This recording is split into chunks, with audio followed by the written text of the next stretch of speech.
We've just had a good conversation about the various community safety initiatives that we have been working on with the Hamilton City Council over the last year or so as a result of the partnership approach that we've taken to tackling crime in this area. So things like extra CCTV cameras, extra community safety initiatives, that includes better urban design and so on. We have co-funded a range of initiatives with the council which are now starting to deliver real benefits in terms of community safety, and that's an approach that we're committed to continuing with. We know that one of the things that we can do that really helps to tackle crime in our community is make sure we've got more cops on the beat and that those police have the tools that they need in order to be able to tackle crime. Today I'm announcing that Labor will put an additional 300 extra police on the beat in the next term. That builds on the work that we have done over the last 6 years to put 1,800 extra police on the beat. We know that having more police on the beat means our communities will be safer. It means that people will see police on the beat more, and it means that the police will have more resources and more people to deal with crime as it arises. The police have been doing a great job of following up on youth offending.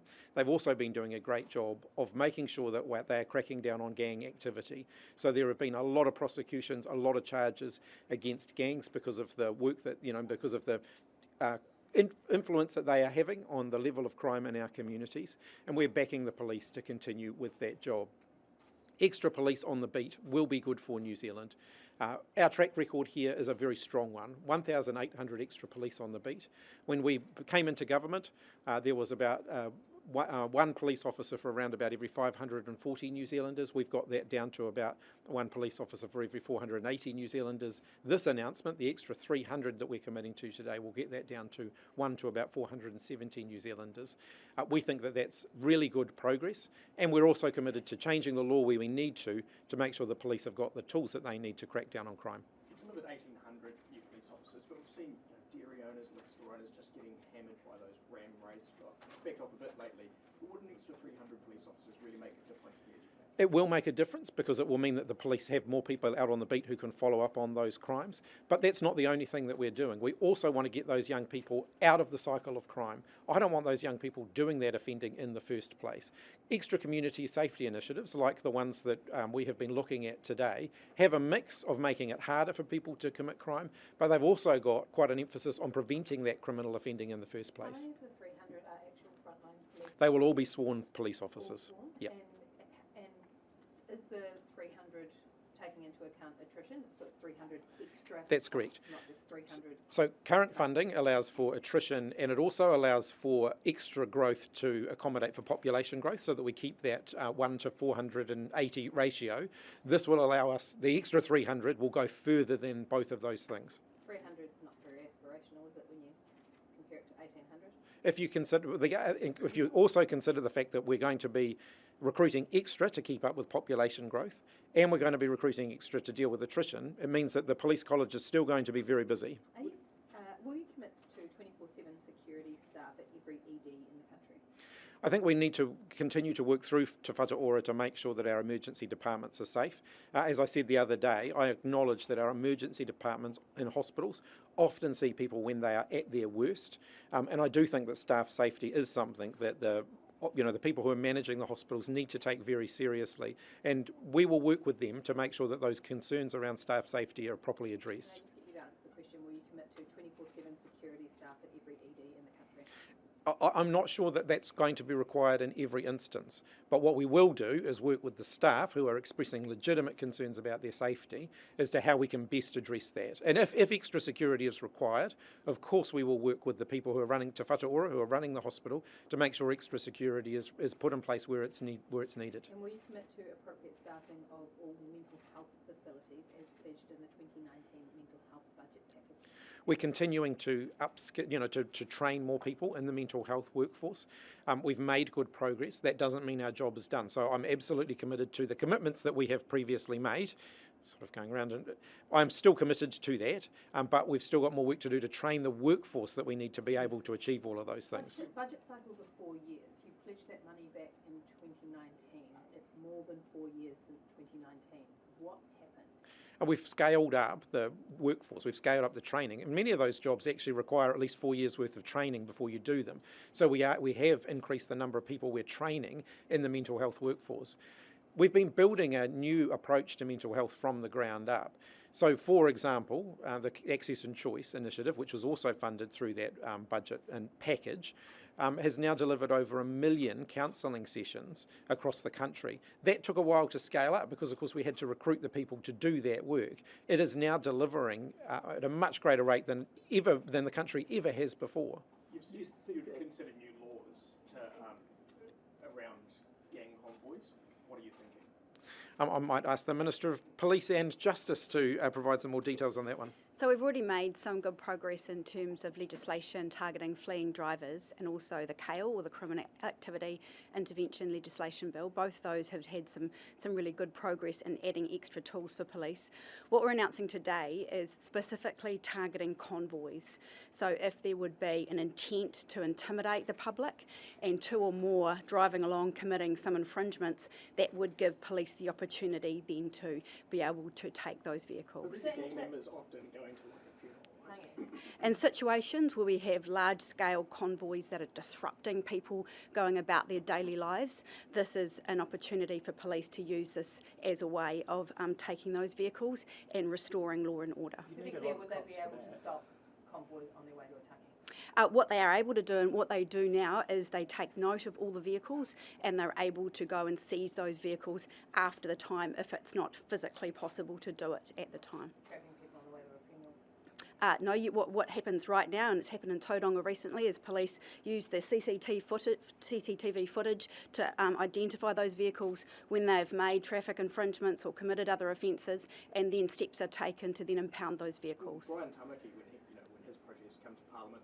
they're often on noisy bikes. Would this apply to Freedom's New Zealand supporters? It is designed for when there are large-scale convoys going through public roads and they are disrupting people's daily lives and people going about their daily business. So would it apply to farmers too when they do the protests? On large-scale convoys, if they're stopping people going about their daily lives, if police want to use that legislation, that's for police to be able to take a prosecution. The groundswell tractors would get captured under your gang convoy legislation? Police will, of course, always have discretion about when they take prosecutions and when they don't, and police will consider things like protest, for example, where people are breaking the rules.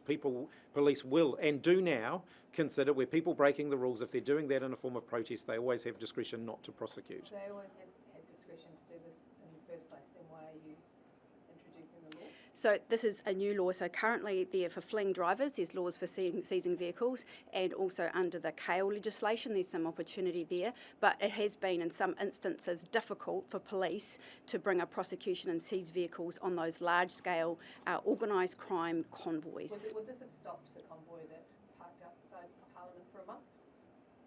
The difficulty always in those sorts of situations is for frontline safety and making sure police officers can do that work while maintaining law and order and keeping their own safety paramount. What happens in most situations is those seizures or that work takes place after the event is finished. Can I just get you to answer the question, would it have stopped the convoy parked up at Parliament for a month? It's really difficult to say how that would have worked because they're parked. This is for in situations where you're seeing... Well, a convoy there first, right?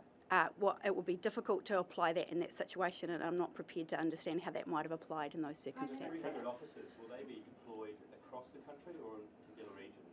That's deployed right across the country. What we saw when the 1,800 additional police officers came on board, that every single police district in New Zealand saw an increase, and I would think the same would happen with this instance. Prime Minister, Yes. RNZ, as we've been reporting this morning, that Botany Downs secondary school roof has still not been fixed, despite an announcement of $20 million repairs in 2019 when you were the Education Minister. What has failed with that program? I don't have an update on every individual school upgrade program that's been committed to over the last 5 or 6 years. There have been delays in some of those projects. In some cases, it's because it's been a question of finding contractors to do the work.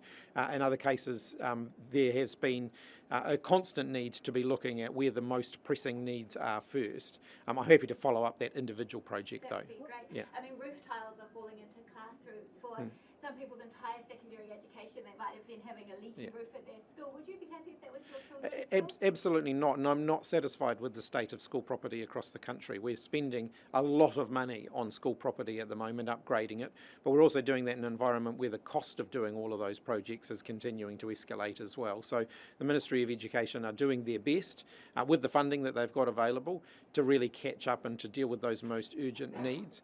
If that one has been, delayed I don't have the reason for that, for any delay in that project, but I know as Minister of Education I was constantly looking at those projects to make sure that we kept them all moving.